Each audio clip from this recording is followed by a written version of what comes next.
कक्षा 10वीं के प्यारे बच्चों, स्वागत है आप सभी का मैथ बाय एसडीएम में। आज हम पढ़ने वाले हैं कक्षा 10वीं का पहला चैप्टर एक्सरसाइज 2 प्रश्नावली 2। यहाँ पर आप सीखेंगे कि gx px का गुणनखंड है या नहीं। सामान्यतः x के साथ gx में कुछ मान दिया जाता है, px में भी x के एक समीकरण दी जाती है जिसको बहुपद भी कह सकते हैं। gx में जो भी x है x के साथ होता है उसको पक्षांतर करके उसकी वैल्यू निकालनी होती है।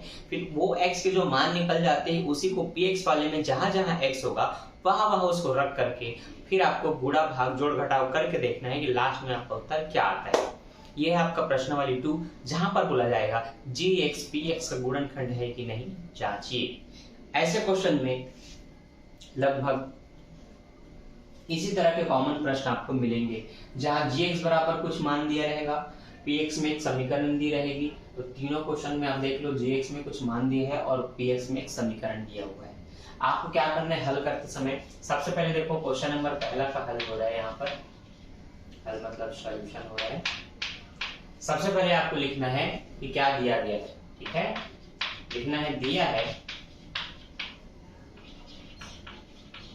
gx बराबर x - 2। ठीक, आपको क्या करना है तथा करके आप इसको भी लिख सकते हैं px बराबर x² - 3x + 7। ठीक, आपको क्या करना है gx बराबर आपको शून्य लेना है। क्या लेना है? gx बराबर शून्य लेना है। तो आप यहाँ पर शून्य लिख सकते हैं और ये x - 2। अब -2 को आप इधर लेके आइए तो ये हो जाएगा +2। -2 का क्या हो गया? +2। यही जो x बराबर 2 दिख रहा है यही x का मान है। तो आपको क्या याद रखना है, gx की जगह आपको शून्य लिखना है।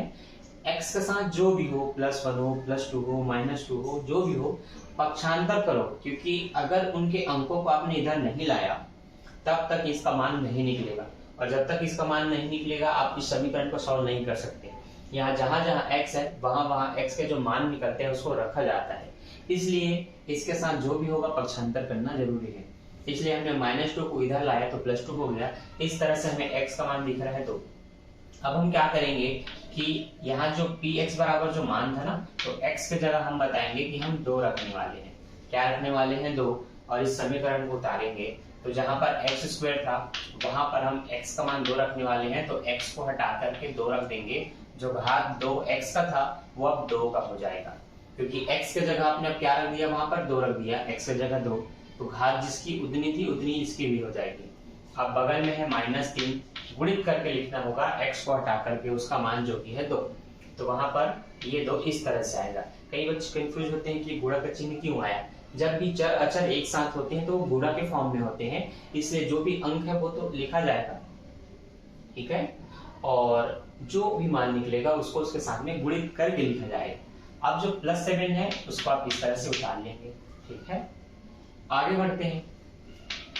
2 दूनी 4 कैसे आया? स्क्वायर का मतलब होता है कोई भी संख्या 2 बार है, कुछ इस तरह से। तो 2 दूनी 4 होता है तो हमने 4 लिख दिया। अब वैसे ही इनका गुणा होगा तो 3 दूनी 6 ±−6 और 7 को बस ऐसे उतार देना है। अब आपको पता है प्लस वाली संख्या जुड़ती है, माइनस वाली घटती है। तो 4 के सामने कुछ नहीं मतलब प्लस है, 4 के सामने प्लस है, तो 4 और 7 को जोड़ के आप 11 लिख सकते हैं। 11 में 6 घटा करके आप बता सकते हैं कि आपका उत्तर आएगा 5।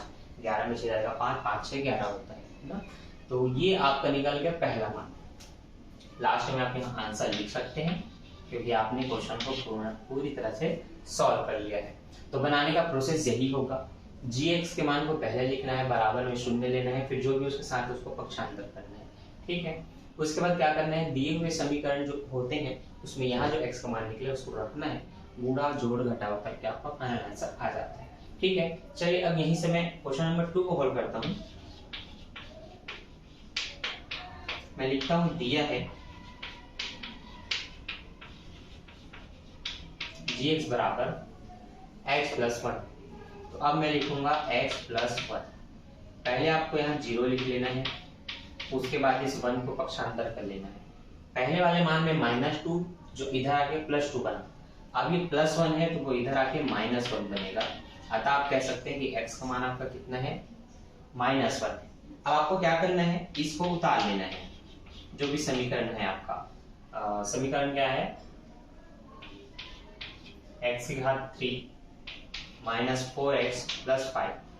अब आपको बताना है कि x की जगह आप रखने वाले हैं -1, इसलिए मैं -1 लिख रहा हूँ। ठीक है, छोटा दिख रहा होगा तो आप थोड़ा इसको जूम कर सकते हैं। क्या कर सकते हैं? जूम कर सकते हैं। ठीक है, अब इसके जगह भी आपको -1 रख देना है और लगा देनी घात 3। 4 गुणित यहाँ भी आपको रख देना है -1 और ये +5 का 5। अब एक को आपको 3 बार गुणा करके देखना है क्या आता है। जैसे ही -1 गुणित -1 गुणित -1, घात 3 का मतलब जो अंदर की संख्या है वो 3 बार होती है। तो एक एकम बच्चों 1 होगा, माइनस माइनस प्लस 1 होगा। फिर से एक एकम आपको 1 गुणा करना है, लेकिन प्लस और माइनस का गुणा होगा तो -1 आएगा। अतः आप ये यहाँ पर ये बता सकते हैं कि -1 को 3 बार गुणा करने से -1 ही आएगा।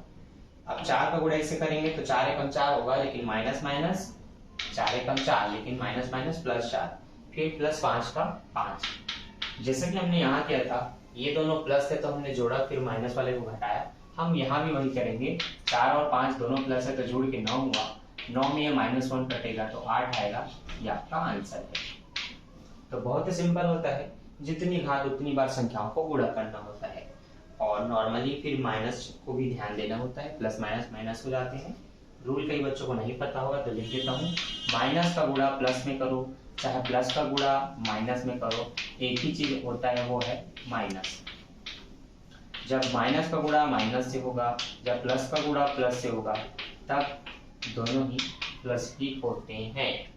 माइनस कब आता है? जब एक प्लस माइनस हो, जब दोनों अलग अलग चीजें टकराती हैं तो माइनस होती है। सेम सेम चीजें टकराने से प्लस ही होती है। माइनस माइनस प्लस हो जाता है, प्लस प्लस प्लस ही रहता है। तो बस ये बन गया आपका पहला, दूसरा। अब तीसरा, मेरे हिसाब से तो आपको होमवर्क देना चाहिए, लेकिन नहीं, मैं उसको भी बता देता हूँ क्योंकि कई बच्चों को अभी भी समझ नहीं आया होगा। तो जिनको नहीं आया होगा अब समझ में आ जाएगा, और जिनको आ गया होगा वो ऐसे क्वेश्चन में फंस सकते हो, अटक सकते हो, इसलिए इसको बताना बहुत जरूरी है। तो ध्यान से देखना। अब यहाँ पर तीसरा का डायरेक्ट हल हो रहा है, जहां हम इसके बराबर 0 लिखने वाले हैं, फिर ये x -1। पहले -1 को इधर लाएंगे तो वो +1 हो जाएगा। अब प्लस रहता है, लिखने की आवश्यकता नहीं है, मैंने बस बताने के लिए लिख दिया। अब देखिए x का 1 तो इधर आ चुका है, लेकिन साथ में 2 भी है, तो 2 को भी पक्षांतर करो। और कोई प्लस माइनस में हो तो इधर आके वो प्लस माइनस ही होगा, लेकिन साथ में हो इसका मतलब वो गुणा के रूप में होते हैं, तो गुणा वाला इधर आके भाग करेगा तो 1 के बटे में ये 2 आएगा, बराबर यहाँ x रहेगा। इसको बहुत बारीकी से समझो। x के साथ जो भी चीज प्लस माइनस है तो वो पक्षांतर करने पर प्लस माइनस ही होगा, लेकिन जो एकदम करीब है 2x 3x 5x तो वो गुणा के रूप में होते हैं, तो वो कभी भी पक्षांतर होगा तो बटे में आएगा, मतलब नीचे आएगा, भाग करेगा। अब यहाँ पर आपने देखा कि x का मान आपका 1/2 है, जिसको यहाँ उतार लेना है। तो आप लिख लेते हैं, हम पहले समीकरण को लिख लेते हैं कि वो है x की घात 3 minus x² plus x plus 10। अब हमें बताना है कि हम x का मान 1/2 रखने वाले हैं, तो यहाँ पर आप 1/2 रख देंगे, घात लगाएंगे 3, और यहाँ पर भी आप 1/2 रखेंगे, घात लगाएंगे 2, यहाँ आप केवल 1/2 रखेंगे और कोई भी घात नहीं, तो यहाँ भी नहीं रहेगा, और ये 10 का 10। इसके बाद आपको इसको 3 बार गुणा करना है, जैसे कि 1/2 1/2 1/2। तो एक एकम एक मतलब 1 ही आएगा। 2 दूनी 4 और 4 दूनी 8। कई बच्चे इसको 2 3 6 करते होंगे, ऐसे नहीं होता। पहले इन दोनों का गुणा करो, 2 दूनी 4 आया, अब उसी 4 का गुणा इसमें होगा तो 4 दूनी 8 आया। तो आप यहाँ लिख सकते हैं कि 1/8 आएगा। ठीक है, आगे 1 को आप 1 के साथ गुणा करेंगे तो 1 ही आएगा, और 2 को 2 के साथ तो 2 दूनी 4 आएगा, और ये प्लस 1/2 है प्लस 10। ठीक है, अब यहाँ से आपको लघुत्तम निकाल के बनाना होता है, और कई बच्चों को लघुत्तम नहीं आता। ठीक है, तो देख लो 8 4 2 का लघुत्तम निकालना है, तो ये 8 लिखा हूँ, 4 लिखा हूँ, 2 लिखा हूँ। 2 से काटूंगा तो 2 चौक 8, 2 दूनी 4, 2 एकम 2, मतलब सारी संख्या 2 से कटती थी तो हमने 2 लिखा। 2 चौक 8 आया, 2 दूनी 4, 2 एकम 2, ये वाला 2 कट गया। अब इनकी बारी, ये 2 दूनी 4, ये 2 एकम 2, ये वाला भी 2 कट गया। अब ये वाला 2 एकम 2 लास्ट में कट गया।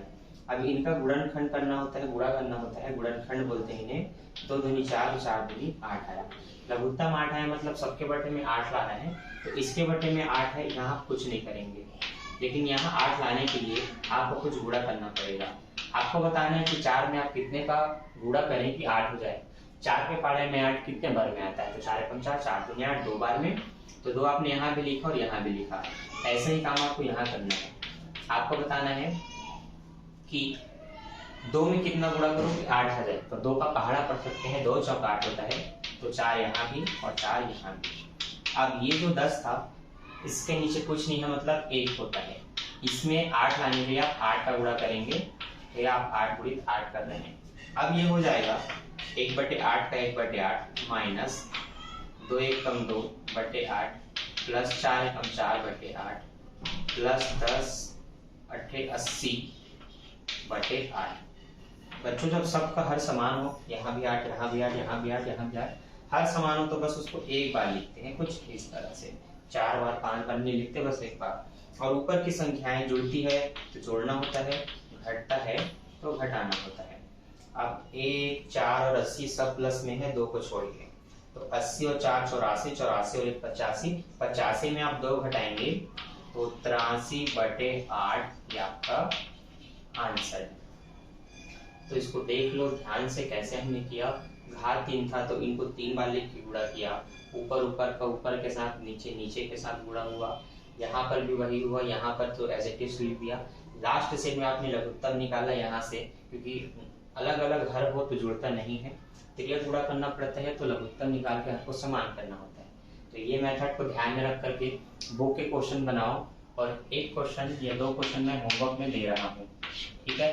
तो होमवर्क कर लेना और मुझे कमेंट करके बताना, या इंस्टाग्राम में फोटो भेज देना कि आपने कैसे बनाया है। तो वैसे भेजते कोई नहीं होगा अभी तक, 12वीं के बच्चे, 11वीं के बच्चे, 10वीं के बच्चे। चलो देखो, gx बराबर हमने लिखा 6 माइनस एक्स, ठीक? आप माइनस एक्स को इधर ला लेंगे तो प्लस एक्स हो जाएगा, जो कि x बराबर 6 होगा। अब आपको इस समीकरण में रख देना होगा।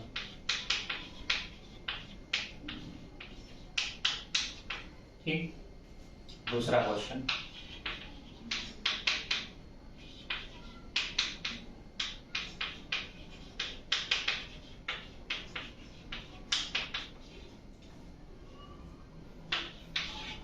तीसरा क्वेश्चन,